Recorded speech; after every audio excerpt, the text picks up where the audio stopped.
Welcome everyone to this panel, Iraq-EU Relations, Stabilization, Reconstruction and Security, hosted by the Institute of Regional and International Study of the American University of Suleimani. I am joined today by a distinguished group of speakers, Mr. Ambassador Martin Huth, the EU Ambassador to Iraq, the Netherlands Ambassador to Iraq, Mr. Michel Rentenaar, Mrs. Hafsa Halawa, who's a non-resident scholar at the Middle East Institute, and Kawa Hassan, who is the Vice President of the MENA program at East-West Institute. So you can listen to this webinar in English, or if you like, you can actually switch to the Arabic interpretation by clicking on the icon interpretation and switching to the Arabic channel. In order to do so, you have, however, to download the application of Zoom. We are ready to start, and I'm going to give the floor to Mr. Ambassador Martin Huth, asking him a very direct question, which is really how important is Iraq today for the European Union? Please, Mr. Ambassador, the floor is yours. Thank you very much, Maria. Thank you for having me on this seminar. I'm happy to talk a little bit about the EU and the way that we see Iraq, and also to talk a bit about our activities here in this country. So to get to your question, and what is really important for me to say at the beginning, that the basis for our engagement here is that we have all realized that in today's globalized and digitalized world, where physical distance doesn't really matter less and less, the EU and Iraq have become neighbors. And over the last 20 years, we have all seen how events in this region have by now an almost immediate impact on Europe. So we are very close to Iraq, much closer than other big important countries. And due to this proximity, those goals of achieving durable peace in the region, prosperity and progress also in Iraq, is very much in our own vested interest as the EU, as much as it is in the interest of Iraq. So the delegation here in Baghdad that I'm heading was established in 2006. And since then, our engagement is really exclusively geared towards the realization of those objectives. And in 2018, we concluded a partnership and cooperation agreement with Iraq, which is another solid foundation of this partnership. Do you want me to go on with everything I wanted to say, or just answer this question? Please go on. Okay. Today, so this is 14 years after the establishment of the delegation, the European Union is the third largest provider of assistance to Iraq. We have a multitude of programs. We have an overall amount of, I think, more than 600 million euros. And I'm only talking about the EU as an institution here. So if we combine the assistance of the EU and all our member states, we are actually by far the largest provider of assistance to Iraq by far. And this cooperation covers all areas from development to humanitarian affairs, human rights, security, political cooperation. And we're also a non-military partner in the global coalition to counter Daesh. And since 2017, the EU is also present in Iraq through a quite large advisory civilian police mission, EUAM, in order to help the implementation of Iraq's national security strategy in all its civilian aspects and to contribute to overall security sector reform. And I'm very happy to let you know that recently the mandate of this mission has been extended by another 2 years. So all of this reflects our, I hope, shared agenda with Iraq to have good governance, proper economic diversification, and consistent private sector development. And as you will probably be aware, these areas are all absolutely key and crucial to counter the fragility of Iraq's socio-economic system, challenged by what we all know are currently multiple crises. So I would like to illustrate to you very quickly how we try to contribute to addressing some of the challenges that Iraq is facing right now. And as I'm reading off these points, and I try to be as quick as I can, because we want to have time for Q&A, you may think that a lot of this is very technical, but working for the EU and as a German diplomat before, but working in Iraq has made me realize again how much actually the political, social, economic, and developmental fields are intertwined with each other. So I quickly have the following 6 or 7 points. Let me mention them one by one. First, of course, there is the political level. And if we look at Iraq in the region, we would definitely like to see this country to be more and ideally completely immunized from regional conflict. And that is why we very much support the Prime Minister's vision for a prosperous Iraq that has good and balanced relations on an equal footing, which is important, with all its neighbors. I personally always call this Iraq's emerging foreign policy doctrine, which ought to be implemented. Our High Representative, the EU's foreign minister, has received an explicit mandate from the EU foreign ministers to deploy efforts towards regional de-escalation. And as we are continuing, as you know, to work for the preservation of the nuclear agreement with Iran, we would like to see Iraq happily and beneficially embedded in this region with what I would term multiple win-win scenarios for all regional countries instead of rivalry, competition, and conflict. The second point to mention starts with the large-scale demonstrations we've seen since October 2019, actually quite immediately after I arrived in Baghdad, and which clearly showed the disenchantment and the dire aspiration of the Iraqi youth. The Tishrin movement, which I think can be seen as the biggest movement in Iraq's modern history, with the participation of hundreds and thousands of Iraqis, actually demands a system free of corruption and free of regional and international influence in Iraq. But first and foremost, it demands a state. We all recall the main slogan, Nuridu Dawla, a state that provides through its work, not necessarily through itself, jobs and a viable perspective for the future of Iraqi youth. And this movement is, of course, also a way of expressing and showcasing the level of trauma, hopelessness, and destitution within Iraqi society. And this is why we took note as EU with great interest of the intention of the government to encourage and maybe launch an all Iraqi and Iraqi-owned and led national dialogue as an overall national exercise. And we are looking at ways of how this idea can be supported. And you may see from this how our policy of supporting external balance, that was the first point I mentioned, is complemented with an effort to foster and to create more of an internal balance in Iraq. A third point to quickly mention is the resurgence of Daesh, but also again the demonstrations, how these issues highlight the need for serious structural reform to overcome the still one income-based or one source-based and hence undiversified, oil-dependent and fiscally wholly unsustainable economy, and the need to combat pervasive corruption and most crucially, as I already said, the lack of jobs. And this is really the most immediate and fundamental challenge that Iraq is facing. So we think it is very good that the present government wants to take decisive action, is not just talking about problems, but wants to undertake long-needed economic reforms in order to ensure macroeconomic stability, to diversify the economy, and to enable the private sector and investment. So these issues are being tackled now. And the EU has just taken over, together with Germany, the co-chairmanship of what we call the International Economic Contact Group for Iraq, where the G7, the most powerful economic countries in the world, are united together with Iraq.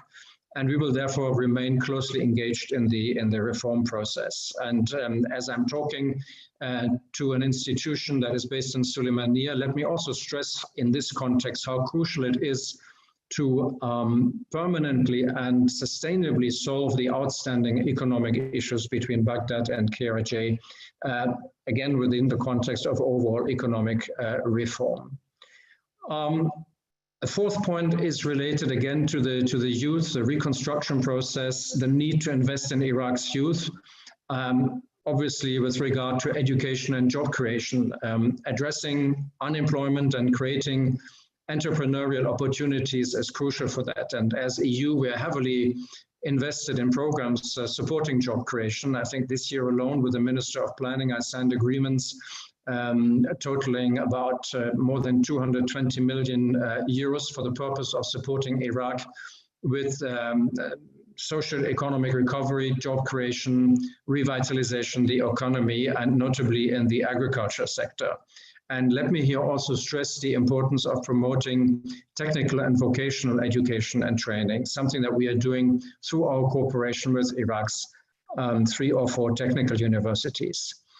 COVID crisis, Iraq is heavily affected just as much as we are, just as much as the region is, and we are trying to help here. And I would like to place the EU's response to the COVID crisis in Iraq in a broader context, because the pandemic, together with the decline in oil prices, really adds to the challenges that Iraq is facing. The availability of basic services, education, health, but also the provision of jobs and livelihood opportunities, in particular for Iraqi youth and vulnerable populations. So preserving these capacities and services is an important priority, and COVID is just one of the many integrated challenges, and the solution does not stop with what I always say is the provision of masks and ventilators, which is important, but the challenge goes much further. And this is why we have provided very quickly the amount of, I think, 160 million euros to address this social economic impact of the crisis, to reinforce our existing programs covering humanitarian needs, water, sanitation, etc., and prioritizing most vulnerable populations such as the IDPs. And I'm almost done. Two more points. Again, as I'm speaking to an institution that is located in KRI, let me say that with our liaison office in Erbil, that was opened in 2015, we are also an important actor of the international community's engagement with the KRG. So apart from regular contacts with KRG officials and representatives of the various Kurdish parties, we maintain projects in a variety of fields: education, culture, health. I remember visiting the Sajnar Hospital last September in Suleymaniye, where we have an ongoing project on COVID. We are active in agriculture, the environment, energy, which is interesting because we are working on promoting solar panels in Kurdistan, and want to showcase that solar energy has a future in both in Iraq and in KRI. The Suleymaniye province is an essential part of our engagement in the KRI. I recently met with human rights defenders in Suleymaniye and was very impressed, and we are supporting Radio Nawa, which I found also very, very interesting and impressive. And this radio station has been well known for the diversity of opinions and views that are represented in its programs. Finally, and then I'm coming to the end, we are strongly involved in the reconstruction of the liberated areas. Together with UNESCO, we hope to bring back life to the old city of Mosul, which is a living symbol of the rich and diverse mosaic of identities in Iraq. We have a similar project in Basra as well. Cultural diversity and heritage are important values to us in the European Union, not just because they're essential to the identity of a multicultural and pluralistic country like Iraq, but also because of their great potential for boosting the economy and fostering social cohesion. Rural communities in liberated areas receive support from the EU because we all know that the plain of Nineveh, with the impact of Daesh, what was used to be the country's breadbasket, has become seriously destitute, and the agricultural capacity seriously diminished. The water and agricultural infrastructure is lying down, so we are working there, and together with the FIO, we are supporting almost 10,000 vulnerable farming families, helping them to recover their agricultural livelihoods. I think that should give you an idea about the breadth of our activities, of our interests, and our support. And I'm looking forward to hearing your questions later on. Thank you. Thank you, Mr. Ambassador. I think that this has been a very comprehensive summary of the EU engagement in Iraq as a multilateral organization, but let's also remind our audience that there is also, in addition to the multilateral engagement, a bilateral engagement that every single EU member state does with Iraq. This is why we chose to have also the ambassador of Netherlands, who is one of the countries who has placed Iraq as a top priority in its foreign policy in the Middle East, as a speaker. And I will leave the floor to Mr. Ambassador, Mr. Michel Rentener, please. Thank you very much, Maria. Obviously, as a proud European, I would like to add my words to the previous speaker, Ambassador Hood, and say that indeed I very much agree with this first sentence, saying that Iraq, in fact, for us, is a country which is on the doorstep of Europe. It is very close by, and it is for this reason that we are a strong partner in Iraq. Happy to say that the Netherlands is maybe fourth or fifth donor or something, depending on what you count, but I would love to be part of being the first donor and count it just like Ambassador Hood did. The collective European effort in this country is enormous. Our cooperation is very much designed along the lines of what we feel are the needs and the priorities on both sides, so both Iraq and the Netherlands. Obviously, after the military defeat of ISIS, Iraq has been trying to turn the page. And the country is in a way in a rather crucial transitional phase in which it is necessary to consolidate this peace and security and lay the groundwork for better social and economic prospects for its people. So working on what we call legitimate, durable stability is very necessary to avoid a repeat of recent history. And that is not only in the interest of Iraq, because the emergence of ISIS was truly devastating for Iraq in the region. But it also had a very negative implication for Europe, including the Netherlands, and in terms of, for example, security, but also migration flows. And we have evidently shared interest when it comes to working on this durable stability in Iraq. In 2017, the Dutch government selected Iraq as a so-called focus country for its foreign policy. In fact, if I go back to the bilateral relations between Iraq and the Netherlands, I can go back a few hundred years, even before Iraq was the national state it is now. I've seen Dutch paintings, old paintings with ships with Dutch flags in the harbor of Basra, for instance, a long, long time ago. So this relationship is not something of today, but it's of a long, long time. And calling it the focus country actually helped us because this new status created for us the opportunity to increase the Netherlands' assistance to Iraq and to further strengthen that bilateral cooperation in several fields. I will take a slightly different approach to my colleague, Ambassador Hood. We've defined stability in Iraq along 4 different pillars.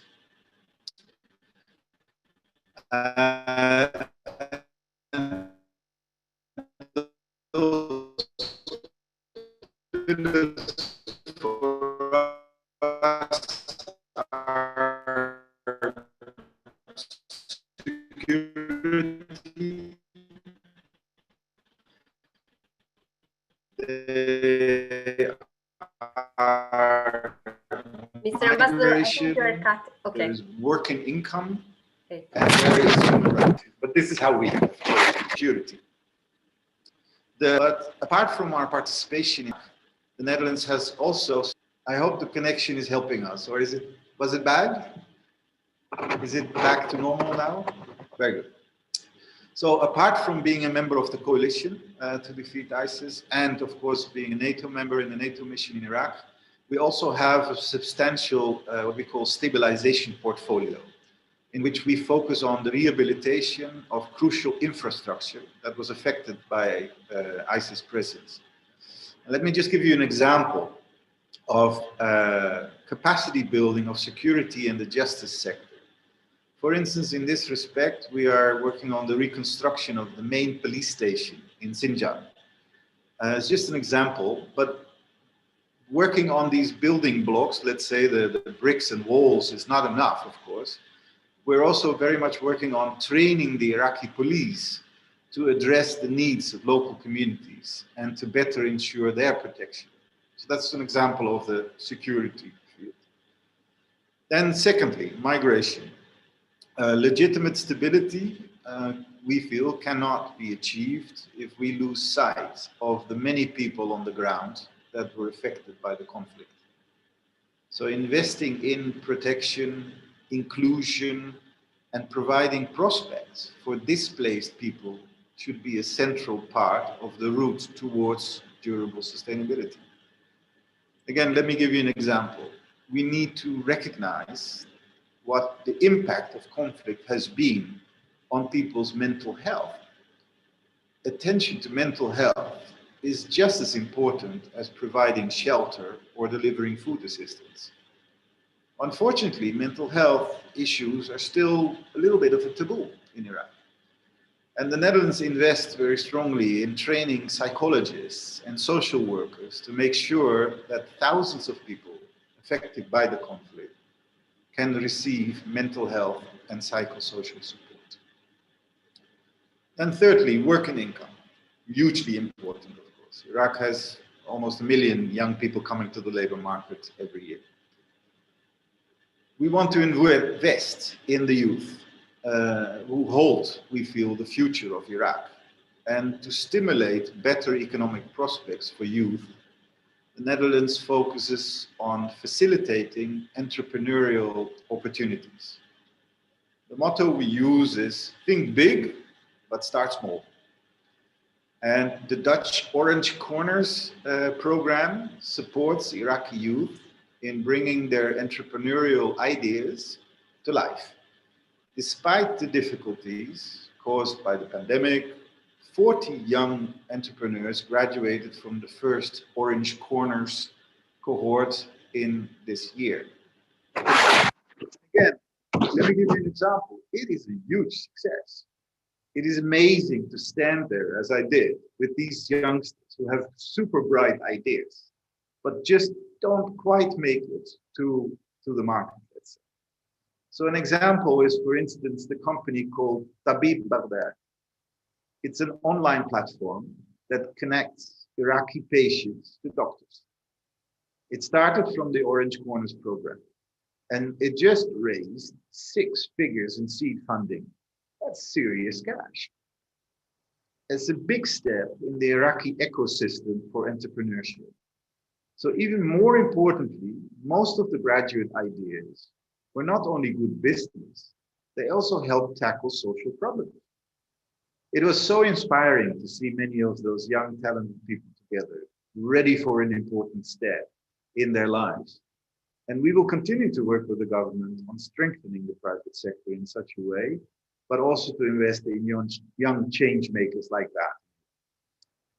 And finally, the 4th pillar, human rights. All of these efforts that I mentioned will not lead to a legitimate, durable stability if we do not strive also for an inclusive, just society in which people's basic human rights are protected.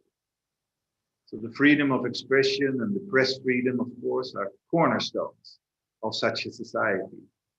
And protection of journalists, for instance, and accountability for violence committed against them are key. So which is why, again, as an example, the Netherlands supported the creation of a special investigative unit for violations against journalists. to make sure that such cases are effectively followed up in a manner that best protects the victims' rights. So finally, and here I will conclude, the Netherlands will stay determined to conquer Iraq's challenges together through bilateral but also multilateral channels like the EU, such as the framework of the EU, but also the UN. And it is not only my country, but also my personal dream and vision to work and to keep working for such a legitimate, stable future for Iraq and its people. I thank you very much. Thank you, Mr. Ambassador. Well, I think that it has been stated quite clearly by both ambassadors that a message which I think is very clear. I mean, Iraq, it's felt like a neighbor to Europe at this point. So it's a very important and strategic partner. However, both ambassadors have also put a lot of emphasis on the importance of listening and partnering with youth in Iraq, both supporting or listening to the protest movement and at the same time also creating economic opportunity for them. So I would like to turn to Hafsa, who has been really following the protest movement since the very beginning and in constant communication with the civic organization on the ground, to ask her, I mean, how really close people in Iraq, young people in Iraq feel that, how close they feel that Europe is to them. Please. Thank you, Maria, and thank you to both ambassadors. It's a pleasure. Also, thank you to Iris for the invitation.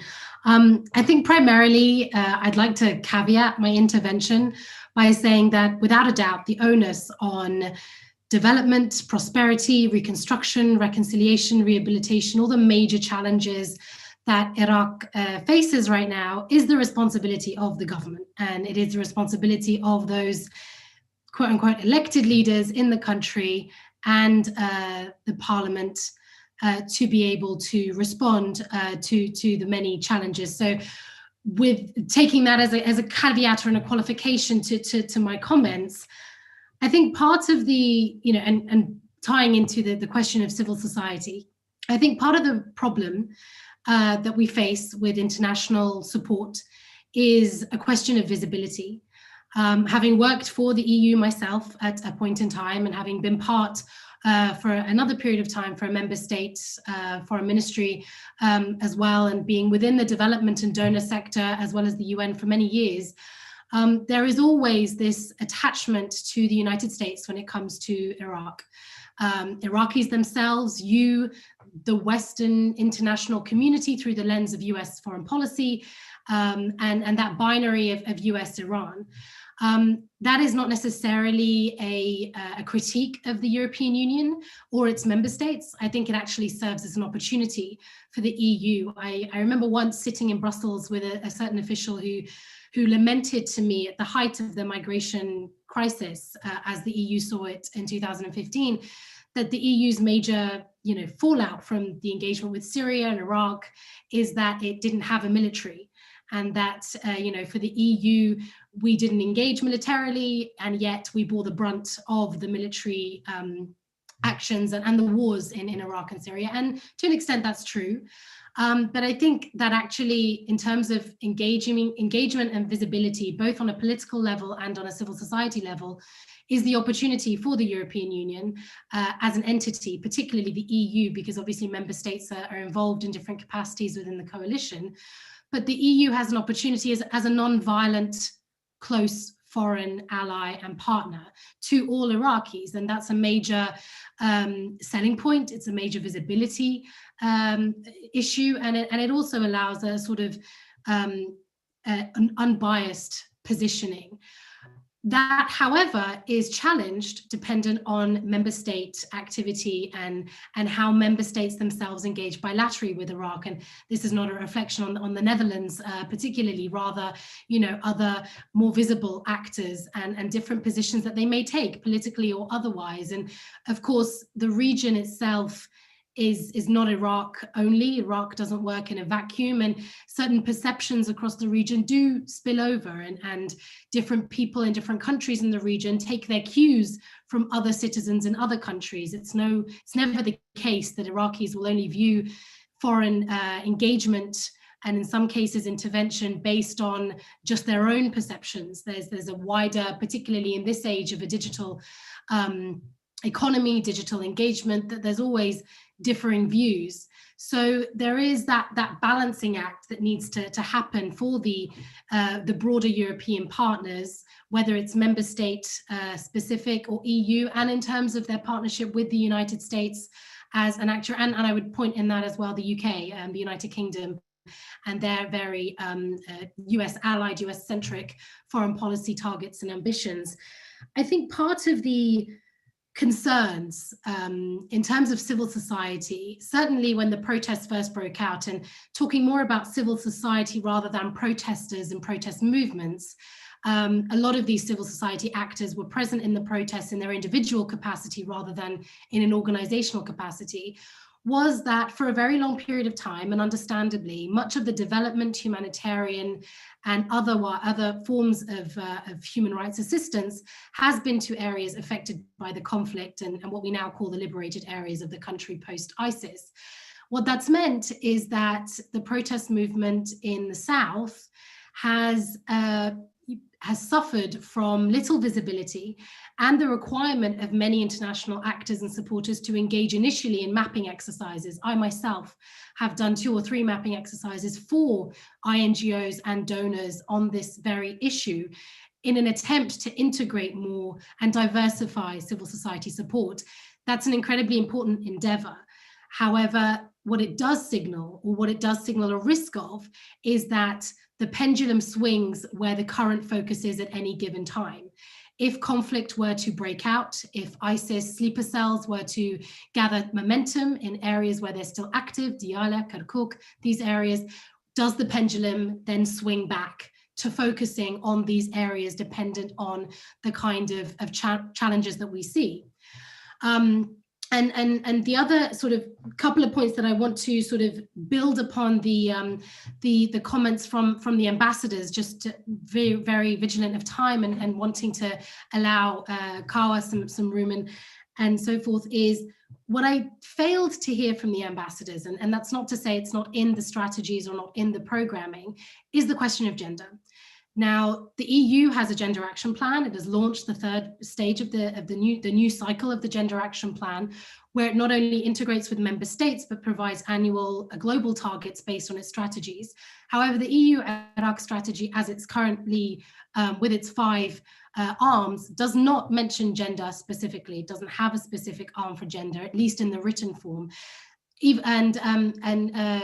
Just to mention about the Netherlands, I do know that the Netherlands have a gender justice component to their development and assistance, and certainly that's been activated on Syria as well as other countries. So my questions really to the ambassadors are related to, in terms of further iterations of this, other countries, Swedish feminist foreign policy, other feminist forward-thinking development assistance is targeting gender, and I should say in that vein, climate rights, as their new primary interventions across the region, but for EU countries, particularly the southern neighborhood.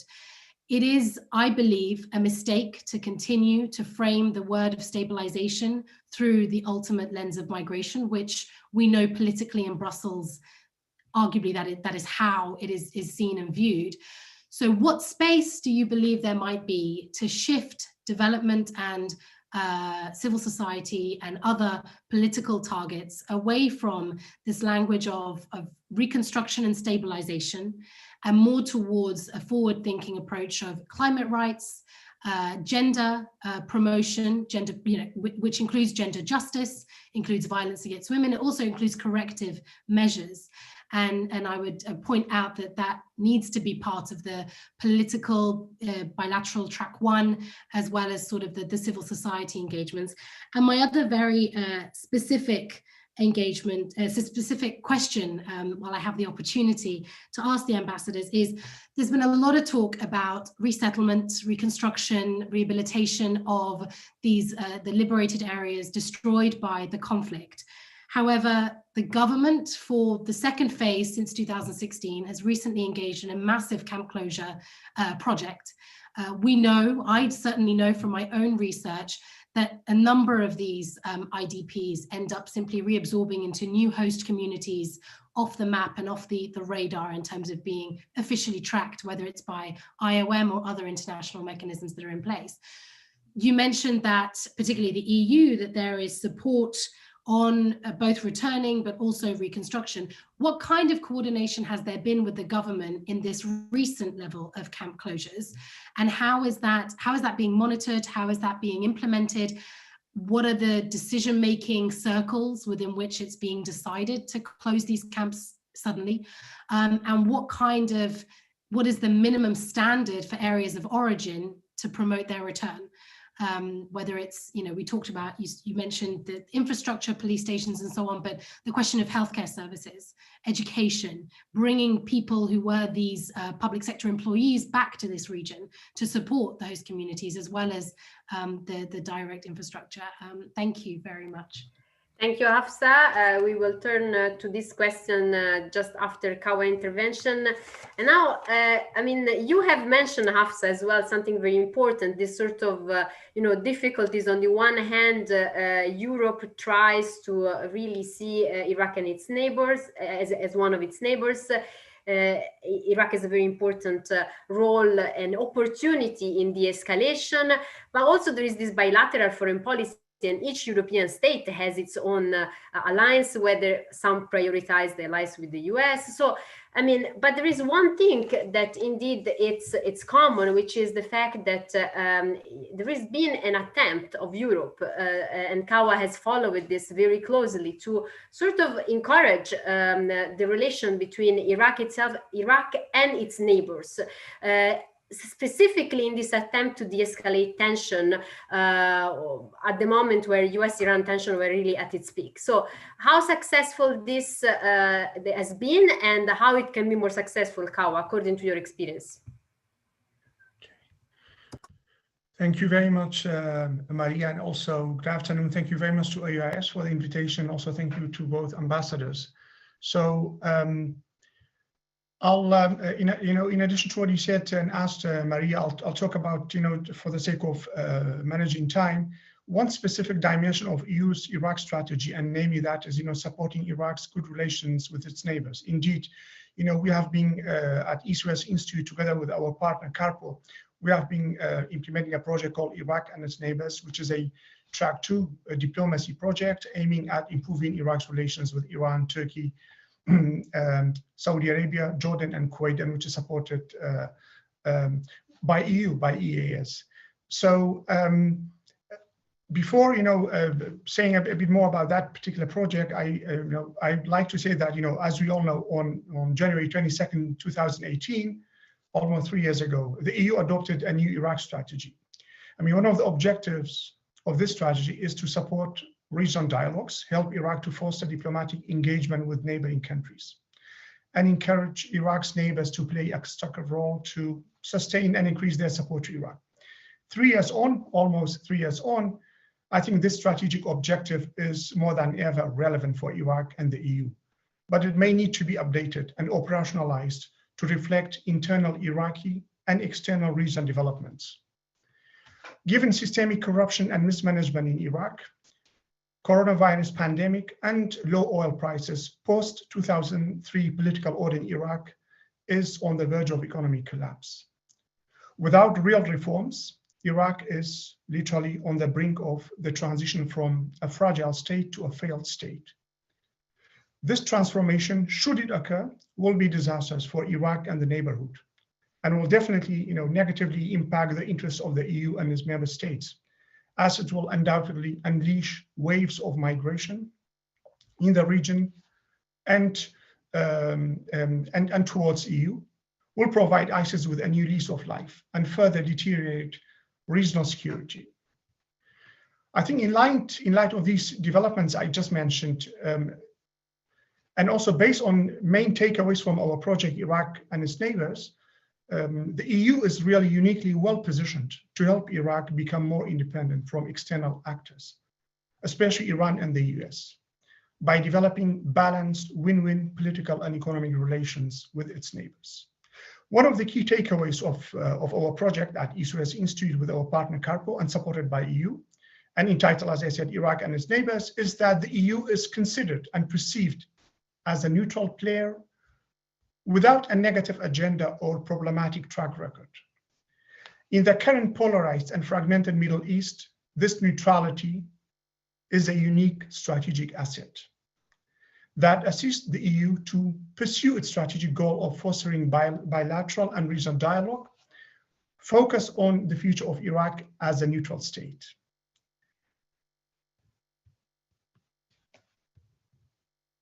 As we, I'd like just to briefly to go back to the 80s and, mention three main concepts which may help us, going forward and how EU can support Iraq's independence. As we know, in the 80s, during the Iran-Iraq War, Saddam Hussein loved to portray Iraq as a strategic buffer against Iran, or in his own terminology and in Arabic, al-Bawab al-Sharqiyya, in English, the Eastern Gate. So it was the strategic buffer against Iran, supported by, Arab countries, by Western countries against Iran during the war. Since 2003, so this was, in the 80s, this was the strategic, let's say, role of Iraq in the region. Since 2003, Iraq has become what we can say a strategic battleground for proxy and direct conflicts between Iran and the US. And recent history has shown us really that both roles have proved to be disastrous for Iraq and the region. So in my view, there is a need for the development of a third way, if you like. The EU can help Iraq become a prosperous, positive actor, a meeting, neutral point between and for regional rivals, or what we can call, as a third concept, a positive strategic balancer, as opposed to strategic playground between Iran and the US and strategic buffer against Iran in the 80s. I know this sounds quite conceptual, but to translate this analytical concept into a practical policy, I think the EU can definitely update, its EU-Iraq strategy and implement a two-pronged strategy. Internally, when I say internally, on the level of Iraqi political landscape, it can engage and encourage key powerful Iraqi players to achieve a minimum internal consensus, not a unified vision. I know this is impossible in the current divided Iraqi landscape, but at least to encourage them, the key powerful Iraqi players, to achieve a minimum internal consensus that aims at supporting Iraqi government's goal of developing balanced relations with its neighboring countries, in particular Iran and Saudi Arabia. Just to give an example, just to have an idea of how this might work, as you know, recently Iraqi-Saudi relations have improved, and Saudi Arabia has, signed memorandum of understanding and agreements with Iraq. Part of it would like to invest in agriculture, in dairy sector, in southern Iraq, and also in Anbar province. But there are certain very powerful groups who are opposed to this, drive by Saudi Arabia to invest in Iraq, which I think is in the interest of Iraq. So some of those who are against this, Saudi, interest to invest in Iraq, they call it even in Arabic, istimar wa laysa istithmar. It's an occupation and not an investment. So here, this is a clear example of how internal Iraqi polarization impedes Iraq to achieve a balanced relations with its neighbors.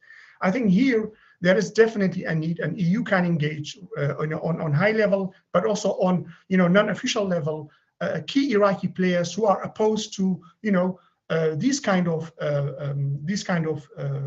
approach, interventions, investment by Iraq's key neighbors to support its the reconstruction and development of Iraq, and to make sure that these groups who are opposed, in this case, Saudi Arabia, but in other case could be Iran or Turkey, that the key Iraqi players achieve a common, a minimum consensus that this is how we see a balanced, neutral, independent Iraq, and this is how we see that its reconstruction and development could be supported by developing balanced relations with its neighborhood.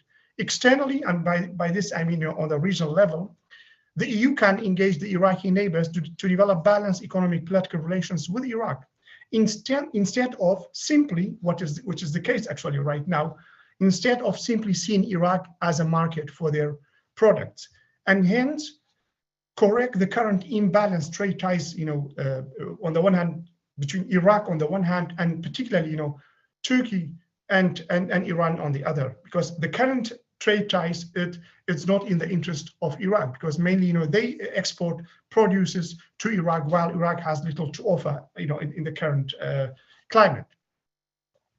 And also by engaging in this high-level dialogue, but also on unofficial level with these countries, the key neighbors of Iraq, to correct the imbalanced trade relations with Iraq, and also secondly to stop using Iraq as a theater to settle scores with their rivals. I'll leave it there, and would be happy to answer questions and comments from the audience, but also from the other panelists. Thanks, Maria. Back to you. Thank you, Kawa. And I would like at this point maybe to turn to Hafsa question and leave the floor back to the ambassadors. He asked a very important question, which is how actually, what is the role of gender in the Iraq strategy? Concretely, I mean, how can we reframe really stabilization beyond the specific issue of development, reconstruction, and economic support? So I think that this is a very important issue. Perhaps Mr. Ambassador, Mr. Martin Huth can first take this question.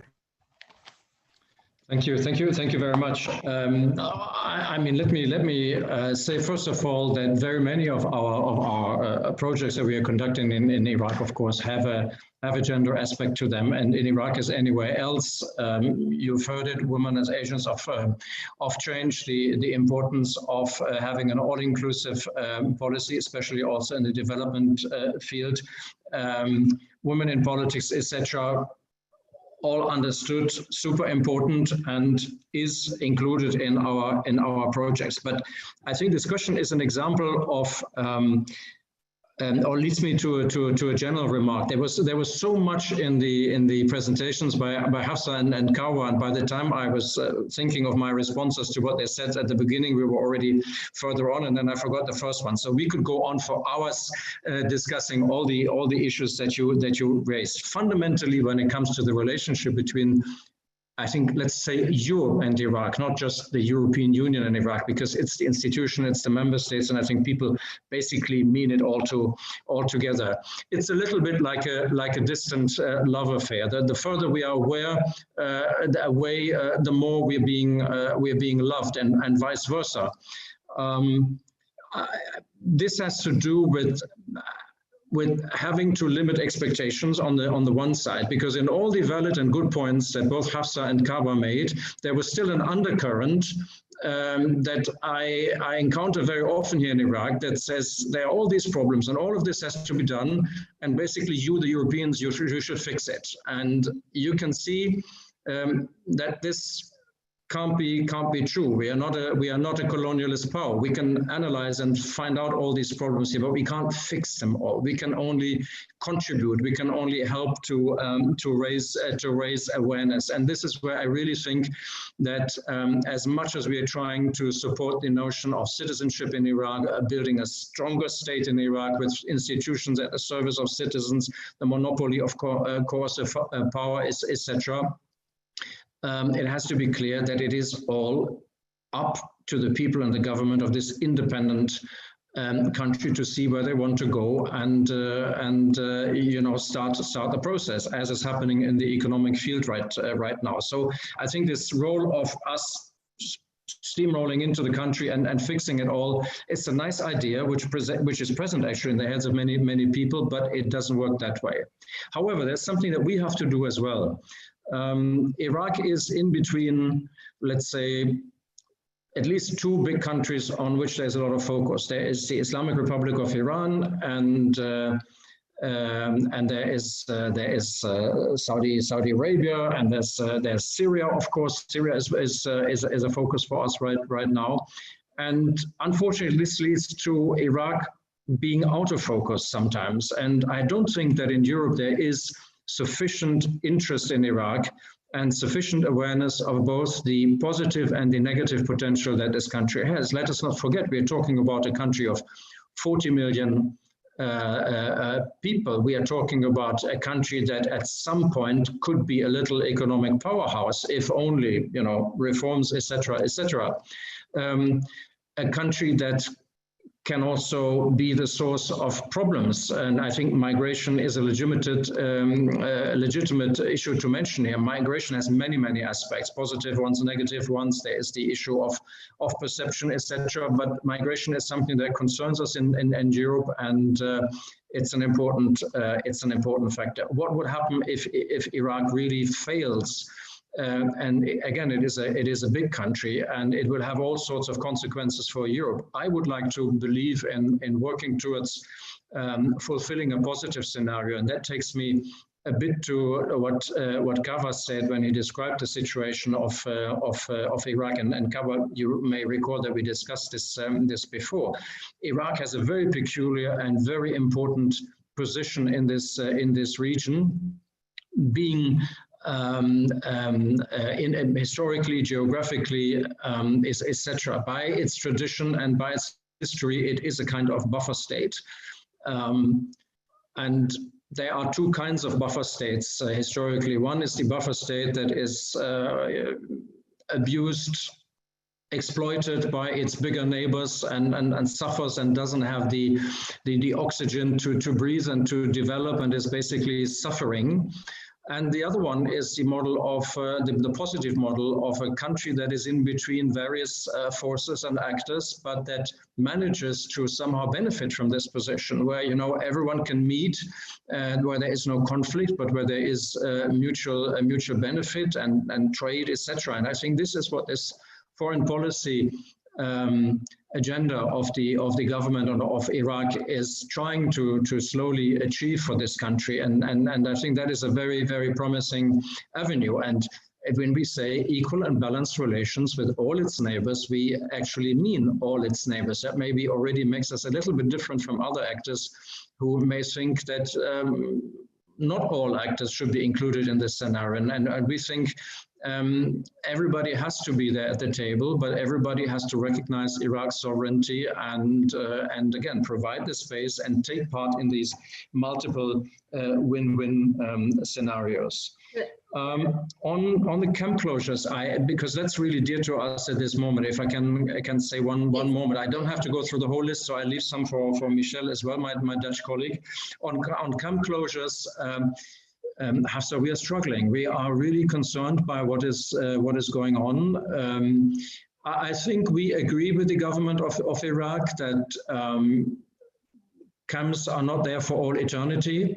I would go so far to say, in a certain way, whenever you're in a situation where you create camps in the first place, you're already creating what at some point is going to become a problem. I mean, that's what the experience with other scenarios have shown us. We understand a little bit the reasoning of the government, which is to say the time of war and terrorism in Iraq is over and people should basically be able to go home.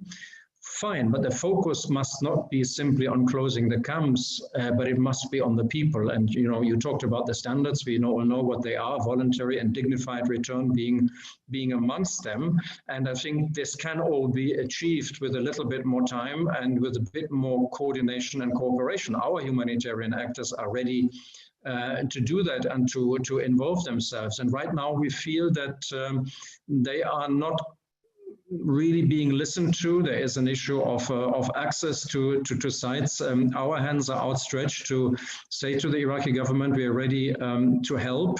There's also a plan on durable solutions, which is being developed by the Ministry of Planning. We're actually having an important meeting tomorrow on this issue, and we do hope that we can get to a scenario where this issue is handled in a more coordinated way and with more emphasis on the fate of people who may otherwise, either not return at all, they just stay outside the camps where they are, or they do return home and they have no homes, or they return home and face a lot of hostility for a variety of reasons. And then you just create other problems for the future. So it's one of the main issues we are debating at this time with the government, and I fully share your concerns. Thanks. Thank you, Mr. Ambassador. And I would like to give the chance also to the Ambassador of Netherlands to respond, because you have also highlighted an important point, which is Iraq should be more of a priority in Brussels, and for the negative and positive scenario that it can bring. And the point about the foreign policy that you have elaborated on, I would like Mr. Ambassador of the Netherlands to elaborate a bit more, because we don't quite understand as a general public whether the concrete support for a more cohesive and coherent foreign policy of Iraq should be done by the EU as a multilateral actor, or by single core group initiatives, for instance. And of course, feel free to also answer all the other questions that have been raised by Hafsa. Thank you very much. I'll try to do both and shortly. First, on the gender question, there is no problem in the world, no conflict in the world, no post-conflict situation, no developmental situation at all that can be solved by bypassing 50% of the population. So the reason I didn't mention it is because it is completely integrated in everything we do. And there isn't a single project that will pass my desk if it hasn't gone through a gender test. So rest assured that this is way, way deep engulfed in everything that we do. 50% of the Orange Corner projects are women, not because we have to search for these women, because they have super bright ideas. So you don't even have to help it to make that start. When we recently, this week, we signed drinking water projects in Basra, for instance, another 6 million. All of that is geared towards the gender situation, because that is the way to actually get it done. Gender is not about the emancipation of women. Gender is basically a better way to make things work. So I am 100% convinced, you don't have to convince me of this. This is the way we handle things. Climate, you mentioned. I think this is absolutely the issue that is probably one of the most important issues. And I'm saying this slightly biased because my previous job was climate ambassador for the Netherlands. So I was one of those who negotiated the COP21 in Paris. And this, of course, is one of the major challenges of Iraq also in the near future. Iraq used to be a country abundant of water. Bilateral, it is the two big rivers. Nowadays, we're struggling to get a drop of water down to Basra because of the dams, because of the population growth, and because of climate change. So all of that needs to be very much on our minds. And for instance, the climate change for me is something that I almost daily I negotiate and discuss this with actors where we particularly are strong. Obviously, there are differences between European countries, but if you can say one thing about the Netherlands is that A, we're super flat. B, we are the #1 country in the world on water. Everyone knows this. So that all of that is linked very much to climate change. And it's linked to the work and income agenda. So all the time, we try to link those issues and discuss it at the highest level possible, let's say. Total agreement with Ambassador Hood, full understanding that this is an Iraqi sovereign right, that this is a election promise, bring our people home, but the but, of course, is that it's going too quick, uncoordinated.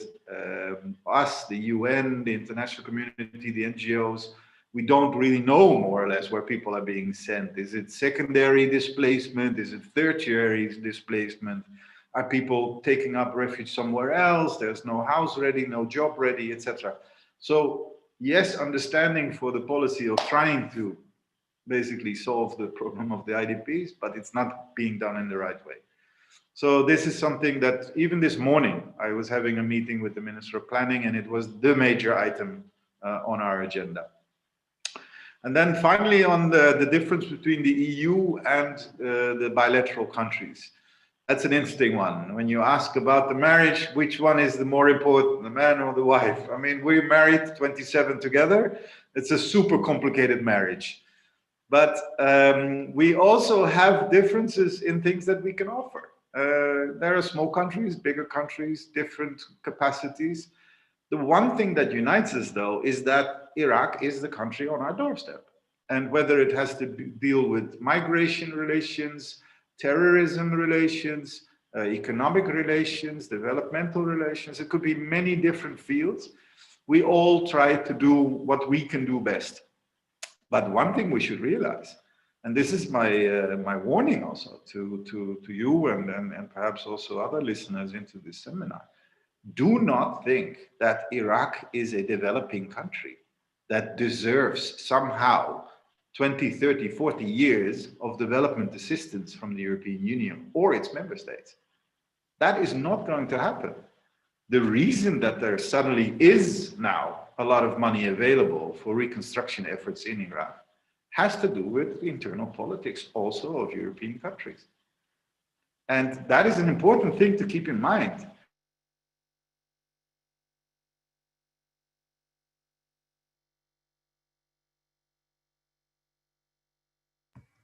Ambassador, we have lost you. Yes, so until you reconnect, I will give the chance. I'm back.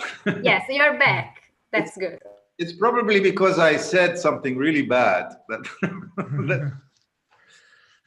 No, but seriously, that was my last point. It is important to understand that Iraq is a middle-income country, potentially, with, unfortunately, a low-income kind of institutions and governance. And lots of things need to change, but it is not a country like some countries in Africa, for instance, where we have decades-long developmental relationship with. So we need to use this time well and have the debates on what is the essence of what we can do in this relatively short window of opportunity, where there will be this amount of funding available for Iraq to get it back on track. Thank you. Very clear. I will give Hafsa and Kawa then the chance to react. First, Hafsa.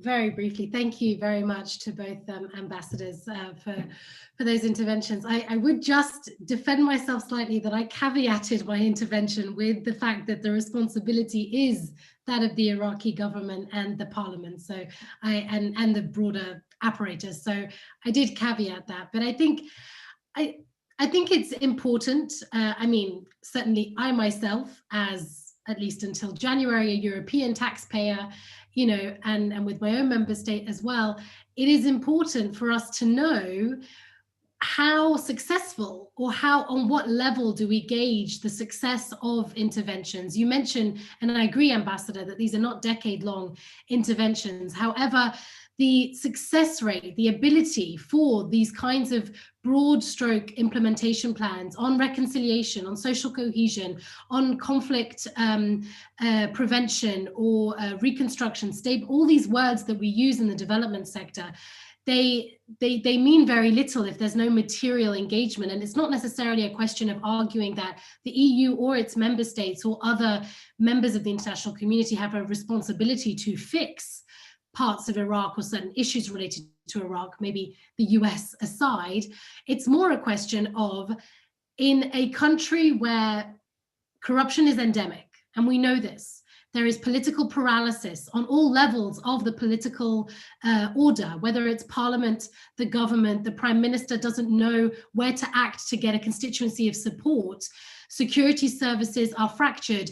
The question really is, to what extent is the support working? And to what extent is it helping? I'm not an advocate against it, quite the opposite.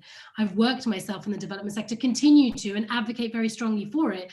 But the question really has to come down to what extent is this going to change anything for the broader population, the majority of which are under 30? Iraq is not only a young population, it is one of the youngest in the world, but also the fact of, these people across the board, if we're going to provide our support as European taxpayers, as European governments, we have to make sure that we're servicing the right people in the right way.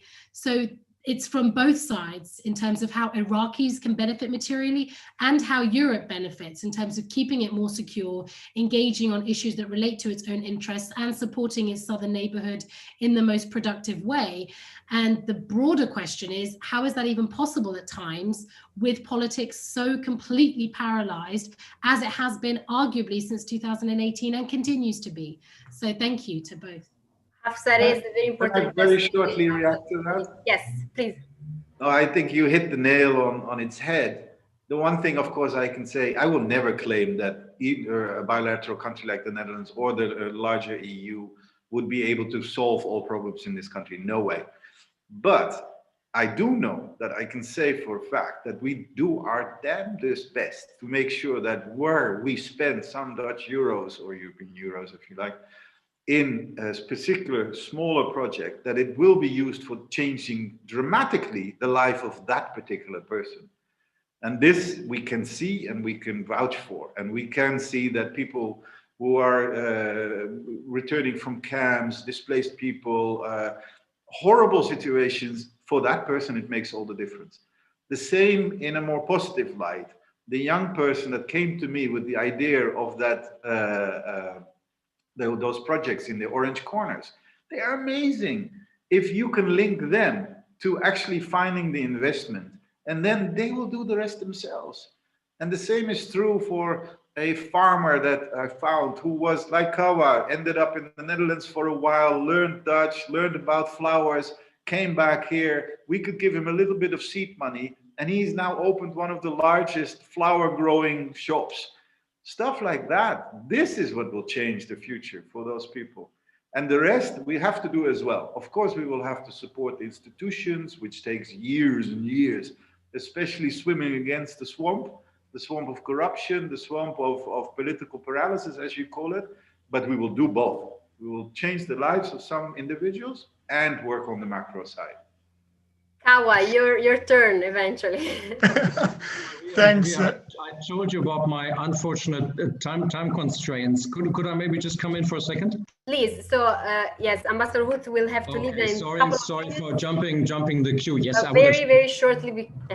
I would have said the same as Michelle. Of course, our taxpayers, especially when it comes to the EU, they very carefully look at each and every cent that we are paying, and this, of course, necessitates that every project is evaluated multiple times, also through a gender perspective.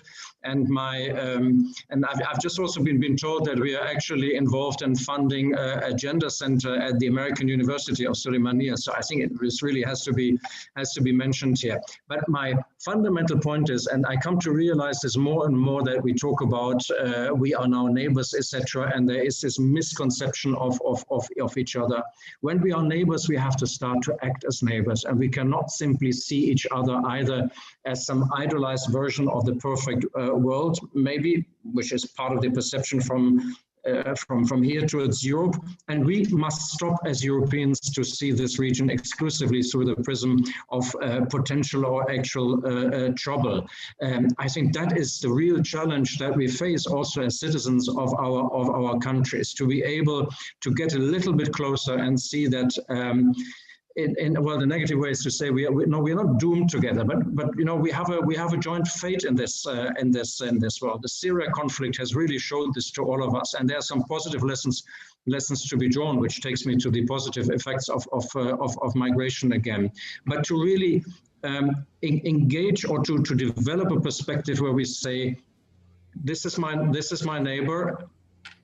And there are not any preconceived perceptions, but we have a joint future together. And once we get there, I think you know, the relationships will become deeper, and we will be able also to meet on a much more constructive and let me say interactive manner on all levels. Maybe that is the task for the young generation on both sides now, our children, etc. Thank you. Thank you, Mr. Ambassador. And I will turn now to Kawa.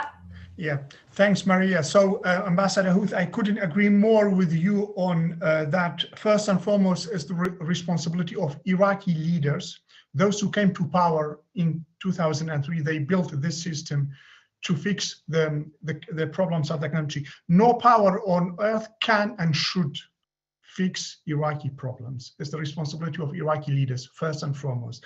So I think on that, you know, we are in complete agreement. But EU, I come back to that. What is the role of EU? From our conversation with Iraqis, Iranians, Turks, Jordanians, Saudis, they all say across the board in various, you know, degrees, EU is perceived as a neutral player.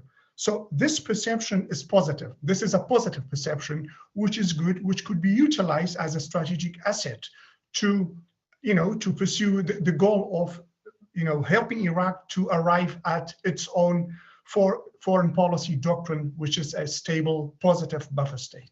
Back to you. Yes, and this leaves me also to the opportunity actually to report some of the questions from the audience, one of which had been related to the EU projects. There is one person from this who say like there is all these projects that the EU is doing bilaterally, multilaterally, but it looks like that they're all scattered. We have difficulties to make sense. So how to be more strategic, how to place the EU on the map? And I think I would like to ask this question to our speakers for the last word, because I think it's to have a more strategic role of the EU in Iraq is a key thing, and more visible also. So a last word maybe from we can start from Ambassador of the Netherlands, Michel Rentenaar, and then Hafsa, and then Kawa. I thought you wanted to ask Kawa to come in. We haven't heard from his comments yet. Shouldn't we ask him first? Okay, of course, yes.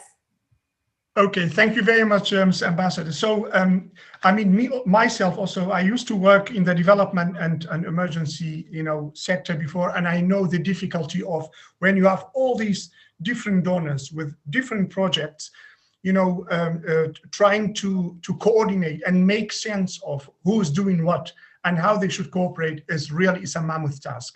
Having said that, there should be always, you know, as a rule, you know, better coordination. There should always be, you know, look at where we can complement each other as donors. And I think when it comes to EU, and since I've been asked only to ask about EU and not, you know, like individual, you know, member state, I think again one of the key takeaways of one of our projects is that EU is doing a lot, but is doing little to be visible, like what they do also in Iraq in terms of being more visible, having maybe a stronger visibility strategy as what they do. So with that, you know, I'll get back. I don't know. Go back to Ambassador Rentenaar. Thanks. No, I totally agree. I think we can do more to be visible. I think beauty is also in our diversification. As I mentioned earlier, the EU is a large organization, of course, and very happy that we now have also an EU representation in Iraq for the last, 10, 14 years.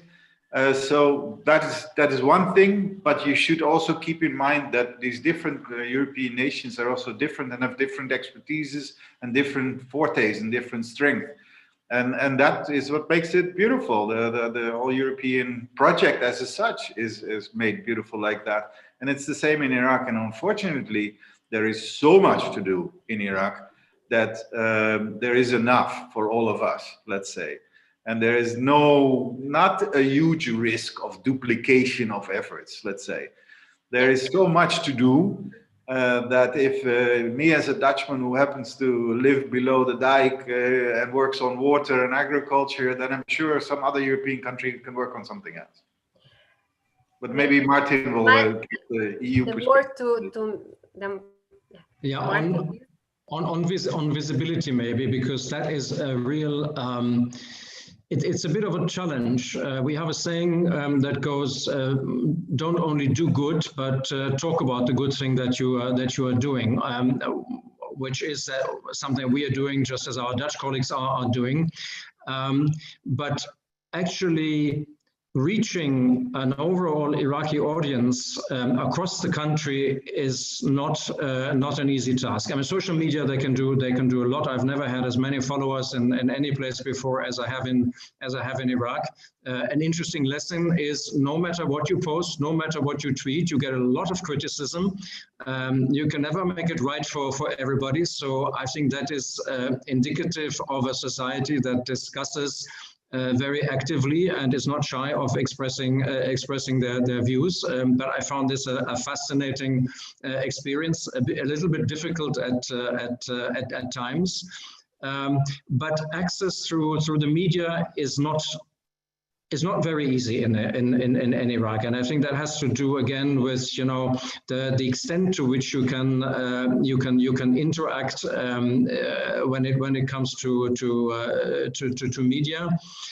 Then, of course, sometimes there is a language barrier. And let us not forget that unfortunately, due to still existing security constraints and now coupled with the COVID crisis, we are severely limited when it comes to traveling in this country. That should be the essence of our work, to go and meet people. I was a number of times in Erbil and Sulaymaniyah. I recently visited Najaf and Karbala, and there's still many places on my list which I should visit, and that is actually very difficult to do. So in this regard, unfortunately, Iraq is I would say, exceptionally difficult. I would hope that it would be easier, and that it would be able to meet more people and to do what, as a diplomat, you're supposed to do, to feel and smell and taste the country that you're in, also to get a good feeling. As Michelle said, we are doing a lot, but we can improve, and I hear this quite often, and I take the point.